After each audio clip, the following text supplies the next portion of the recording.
এই ব্রাইডের থেকে যখন জানতে পারি প্রায় 100 কিলোমিটারের কাছাকাছি আমাকে গিয়ে সাজাতে হবে, প্রথমেই ক্যান্সেল করে দিয়েছিলাম, কিন্তু আবারও এত জোরাজোরি করলো আর না করে থাকতে পারলাম না। সো হ্যালো এভরিওয়ান, আমি রুমানা, তোমাদের সকলের প্রিয় মেকআপ আর্টিস্ট। তো আমাদের আজকে ট্রেন ছিল 4:25। সবে সবে শীতকাল পড়তে শুরু করেছে আর এই অবস্থায় আমাদের এত ভোরবেলা উঠে কাজে যেতে হচ্ছিল, মানে মনে হলো যে এই যেন শোলাম আবার উঠে যেতে হচ্ছে। রাস্তায় তখনও পর্যন্ত একজন কাউকে দেখতে পাচ্ছিলাম না, আমরা দুজন ছিল। তো তারপর কিছুক্ষণ ওয়েট করার পরে ভ্যান কাগু চলে আসে। এরপর আমরা মগরাহাট থেকে চলে আসি সোজা শিয়ালদা।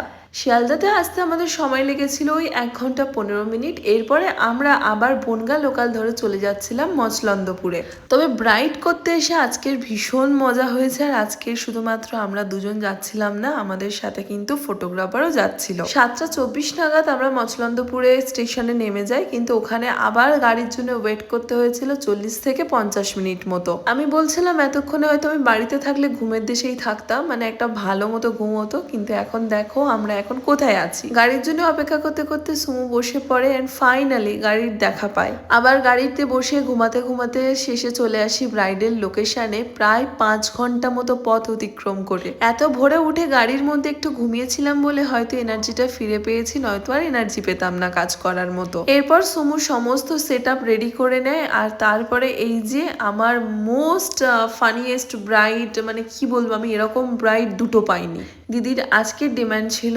আগের দিনের মতোই, তবে রুমের মধ্যে ঠিকঠাক লাইট ছিল না, তাই তোমরা মেকআপটা অনেকটা পরিমাণে সাদা দেখবে, তবে এতটাও সাদা ছিল না। পুরোপুরি কিন্তু স্কিন টোন ম্যাচ করে করা হয়েছিল। যখন আমাদের মুখে একটুখানি ফ্ল্যাশ পড়ে, আমাদের অল্প মেকআপ করলেও কিন্তু আমাদের মুখটা কেমন সাদা সাদা দেখায়, তো ওরকম একটু সাদা দেখাচ্ছিল। দিদির রিকোয়ারমেন্টটা তো তোমরা জানো, আশা করি স্কিন টোন ম্যাচ করে মেকআপ, খুব একটা গ্লিটারি শিমার এগুলো পছন্দ করে না, একদম সফটের উপরে। তো আজকে দিদিকে বাধ্যতামূলকভাবে একটুখানি হিজাবও পরতে হয়েছিল, তাই হেয়ার স্টাইল করার কোনো চাপ ছিল না। আর আমি মানে ভালো মতো করে হেয়ার স্টাইলটা করিনি, কারণ এমনিতে হিজাব পরে পুরোটা চাপা পড়ে যেত, তাই তার আগে একটুখানি আমরা মাথায় ওড়না দিয়ে ছবি ভিডিও করে নিচ্ছিলাম। এরপর আমাদের তো কাজ শেষ হয়ে যায়, তবে এখন ফটোগ্রাফারদের কাজ শুরু হয়ে যায়। প্রচন্ড খিদে পেয়ে গেছিল কাজ করার পরে, তাই এখানে ফুচকা আর কফি খাচ্ছিলাম। সকালে ব্রেকফাস্ট করেছিলাম, তোমরা আবার ভেবো না যেন আমি ব্রেকফাস্টে ফুচকা কফি খাচ্ছি।